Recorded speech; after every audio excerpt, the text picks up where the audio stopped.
What's going on, guys? Welcome to another 2-Minute Tuesday.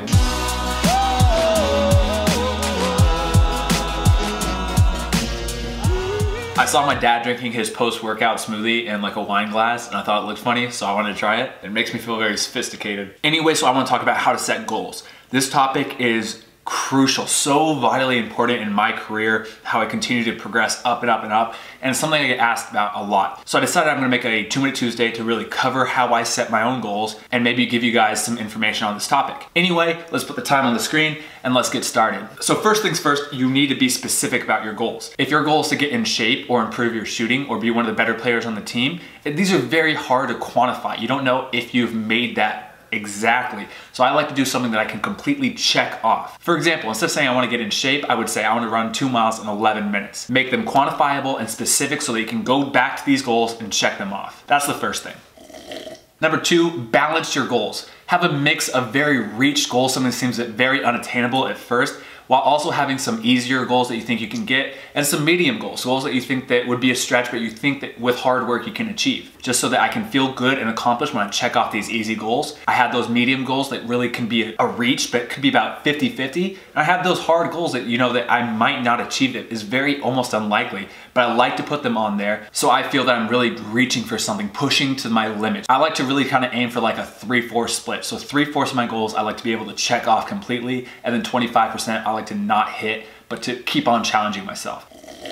And the third thing I want to talk about is exactly how I set up my goals, the exact process that I do. I'm going to do an example back when I was about 18, 19 years old, just making that transition into D1 soccer and what those goals look like for me. Now, what I do is I start with my ultimate goal. What is my ultimate goal? My ultimate goal when I was in college was to play professional soccer. Something that honestly, I wasn't sure if I was going to achieve it all, but that was something that I thought would just be an awesome experience. So my ultimate goal was to play professional soccer. What I do next is I go back. So if my ultimate goal is to play professional soccer in 5 years, what do I need to do, or where do I need to be at in 3 years in order to achieve that 5-year goal of playing professional soccer? Well, in 3 years, I'd be finishing up as a college senior, so I should really have a good college career. What I should aim for as a forward is maybe 10 plus goals in my career, maybe 5 assists, and to play or start in almost every game of my college career. Those were some of my 3-year goals as a college freshman. Now, the next thing I do is take another step back, closer. So what do I need to accomplish in the next year? As a freshman coming into college, what did I need to do as a freshman in order to set myself up to achieve this 3-year goal of having a successful college career and this 5-year goal of being pro? Well, in 1 year, I should be finishing up my freshman year of college. So my goal as a freshman was to get some playing time, playing 50% or more of the games this next season. It was to score 2 to 3 goals, have an assist,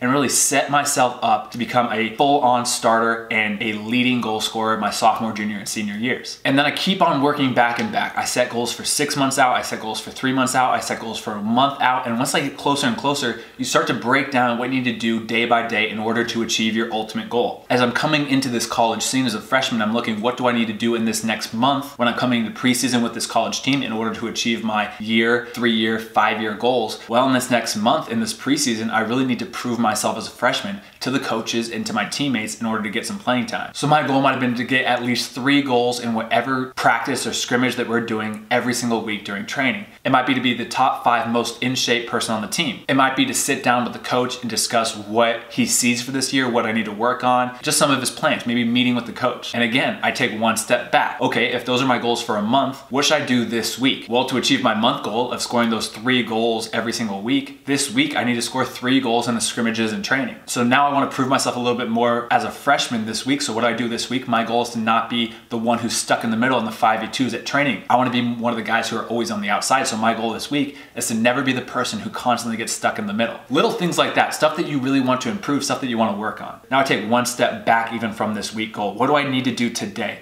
What do I need to do today to not get stuck in the middle of this 5v2, to score goals in training this week so I can achieve these week goals, these month goals, the 6-month goals, the year goals, the 3-year goals, and then my ultimate goal of playing professional soccer? What do I need to do today?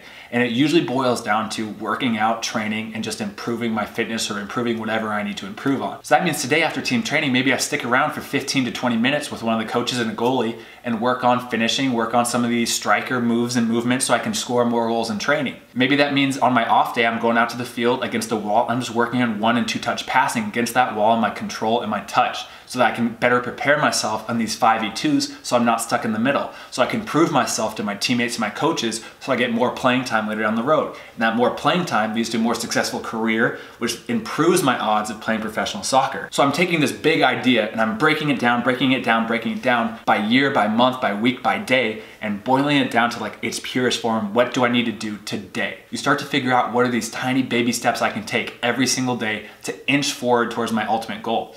And honestly, looking back on my life, looking back on my career, I think I really set my goals too small. My goal was just to play professional soccer. I didn't care what level, I didn't care where, I just wanted to play professional soccer. I wanted to continue playing soccer as long as I could. I wanted to play in college, but my goals were so focused on smaller ideas about what I should do, I was not even looking forward to college. I didn't even think it was possible for me. So I really challenge you to push as far as you can to these ultimate goals, make them very big, and then break them down to these smaller, tiny, achievable goals that you can do every single day. And you'll be so surprised with how fast they add up over time and where you'll be in 3, 5, 7 years. The last thing before I go, I just want to say, write down your goals and hang them up somewhere that you see them every single day. And constantly be checking off, circling, doing whatever to really push yourself to really accomplish every single goal that you put down. And like I said before, push yourself, think big, because if you follow this plan, you'll be surprised with how fast you progress and how much you achieve. Okay, so that's the video. I'm guessing I was over the time limit. I kind of went off. I like talking about this a lot. I'm sorry if you are upset that I went over 2 minutes, but if you enjoyed the video, hit that like button, subscribe, and I'll see you on the next video. How'd I do on time?